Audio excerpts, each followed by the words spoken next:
నా పేరు వినోదిని. నేను నెల్లూరు నుంచి వచ్చాను. బీఎస్సీ నర్సింగ్ కంప్లీట్ చేశాను. నా ఫ్యామిలీ స్టేటస్, నేను సింగిల్ మదరే చదివించారు. మా గ్రాండ్ పేరెంట్స్ నాకు చాలా హెల్ప్ చేశారు. వాళ్ళు నన్ను అడాప్ట్ చేసుకొని ఈ పొజిషన్ వరకు తీసుకొని వచ్చారు. నేను స్కాలర్షిప్ ద్వారా చదువుకున్నాను ఇంటర్మీడియట్ బీఎస్సీ నర్సింగ్.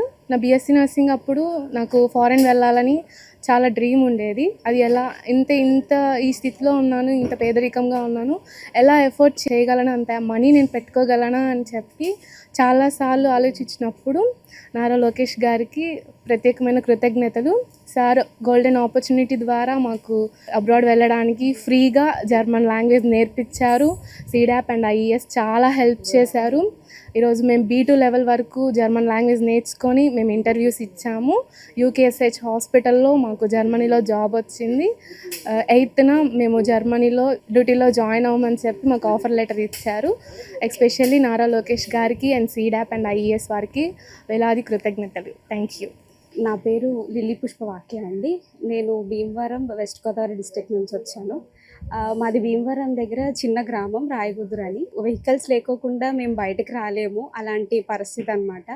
అలాంటి నన్ను మా పేరెంట్స్ కష్టపడి వాళ్ళు ఉన్న మా ఫ్యామిలీ పొజిషన్ కూడా చాలా లో పొజిషన్.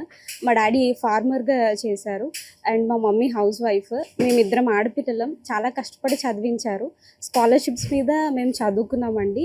ఇంటర్ కానీ అండ్ బీఎస్సీ నర్సింగ్ కానీ. నాది బీఎస్సీ నర్సింగ్ 2018లో అయ్యింది. అప్పటి నుంచి నాకు ఆ స్కాలర్షిప్ ఇష్యూ అయ్యి ఒక 2 years నాకు డిలే అయిపోయింది. ఆ అమౌంట్ కూడా కట్టలేక నేను స్కాలర్షిప్ నా సర్టిఫికేట్స్ తీసుకోలేదు. ఆ తర్వాత నేను తీసుకున్నాను అప్పు చేసి. అది కూడా మా ఇంట్లో పరిస్థితులను బట్టి నాకు లేట్ అయిపోయింది. నాకు 2 years ఎక్స్పీరియన్స్ పోయింది. ఆ తర్వాత నేను మళ్ళీ జాయిన్ అయినప్పుడు అంటే సర్టిఫికేట్స్ వచ్చిన తర్వాత ఒక 2 years ఎక్స్పీరియన్స్ నాకు వచ్చింది. నేను జాబ్ చేస్తున్నప్పుడు నా జూనియర్ నాకు కాల్ చేసి, ఇలా స్కిల్ డెవలప్మెంట్ నుంచి జర్మనీ లాంగ్వేజ్ ట్రైనింగ్ అనేది వస్తుంది, నువ్వేమైనా జాయిన్ అవుతావా, గవర్నమెంట్ది ఫ్రీ అకామిడేషన్, ఫ్రీ ఫుడ్, మనకి ఫ్రీగా లాంగ్వేజ్ నేర్పిస్తున్నారు, ఒక 2 months ప్రోగ్రామ్ అని చెప్పారు. 2023లో ఇది జరిగింది.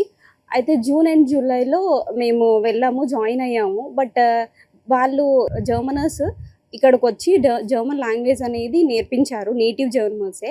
అయితే ఏమైంది అంటే అది మాకు కొత్తగా షార్ట్ టైం పీరియడ్లో జరగడం కాబట్టి చాలా సపోర్ట్ జరిగింది మాకు స్కిల్ డెవలప్మెంట్ నుంచి. ఎందుకంటే మేడం వాళ్ళు కానీ వచ్చి మాకు డైలీ అటెండెన్స్ తీసుకునేవారు, డైలీ మానిటర్ చేసేవారు, క్లాసెస్కి వచ్చి సరిగ్గా చెప్తున్నారా, మేము ఎంతవరకు అర్థం చేసుకోగలుగుతున్నాము అని, నేటివ్ జర్మన్స్ కదా, ప్రొనౌన్సియేషన్ మాకు సరిగ్గా అవుతుందా లేదా అని చెప్పి చాలా మానిటర్ చేశారు. ఈవెన్ అప్పుడు మాకు హెడ్ ఉన్న స్కిల్ డెవలప్మెంట్లో ఈ టీమ్కి హెడ్ ఉన్న క్రాంతి మేడం చాలా ఎఫర్ట్స్ పెట్టారు మాకు. డైలీ వచ్చి మాకు ఎక్కడ లో అయిపోకుండా ఎప్పటికప్పుడు ఒకవేళ మేము టెస్ట్లో కూడా సరిగ్గా రాయలేకపోయినా సరే వచ్చి ఎంకరేజ్ చేసేవారు. ఆవిడ ఎలా అచీవ్ చేశారో ఆవిడ గోల్ని అట్లా మాకు ఇన్స్పైర్ చేసేవారు. అలా మేము ఆ జర్నీ అంతా కంప్లీట్ చేసాము. బట్ ఏమైంది అంటే ఆ 2 months ప్రోగ్రాము ఫెయిల్ అయిందండి. మాకు ఒక తక్కువ మార్క్స్తోనే మేము B1 ఎగ్జామ్ అనేది ఫెయిల్ అయిపోయాము.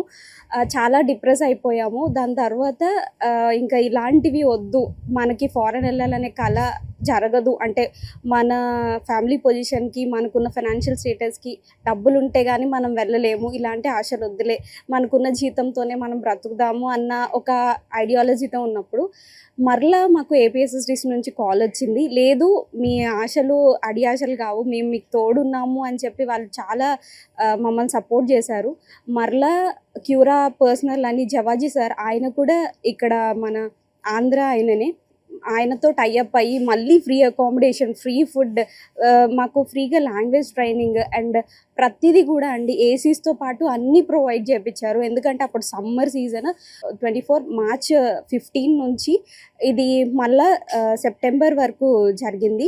కానీ మరలా మాకు ట్రైనింగ్ ప్రోగ్రామ్, అంటే ఎలా రాయాలి ఎగ్జామ్ అనేది, ఎలా ప్రిపేర్ అవ్వాలి, ఎలా దాన్ని అటెంప్ట్ చేయాలి, దానిలో ఉన్న మెలకువలన్నీ కూడా నేర్పించడానికి మరలా 1 month ఎక్స్ట్రా ట్రైనింగ్ ఇచ్చారు. ఆ ట్రైనింగ్ కూడా వాళ్ళే బేర్ చేశారు. ప్రతిదీ కూడా మాకు చాలా ఎంకరేజ్ చేశారు. సార్ కూడా జవాజీ సార్ అనమాట, మాకు క్యూరా పర్సనల్ హెడ్. ఆయన ఎంత ఎంకరేజ్ చేశారు అంటే, తెలుగు వాళ్ళు మనం అక్కడ ఉండాలి, మీకు తెలుగు వస్తే అన్నీ వచ్చినట్టే, ఎందుకంటే తెలుగులో అంత గ్రామర్ ఉంది అని చాలా ఎంకరేజ్ చేశారండి. అండ్ సార్ వల్ల కూడా మేము చాలా బెనిఫిట్ పొందుకున్నాము లోకేష్ సార్ వల్ల. ఎందుకంటే ఇలాంటి ఒక ఆపర్చునిటీ మాకు రావడం అనేది చాలా లక్కీ. ఎందుకంటే మా డ్రీమ్స్ ఒక పేదవాడు ఉన్నత స్థాయికి రావాలి అనే ఆశ ప్రతి ఒక్కరికి ఉంటుంది. ఆ లైఫ్ని లీడ్ చేయకూడదు, మనం కూడా ఒక స్టాండర్డ్ అనేది మనకి రావాలి అని. చదువు ఉంటే సరిపోదు అన్నది నాకు జాబ్కి వచ్చిన తర్వాత అర్థమైందండి. ఎందుకంటే చదువు ఒక్కటి ఉన్నంత మాత్రాన జాబ్స్ మనల్ని వెతుక్కుంటూ రావు.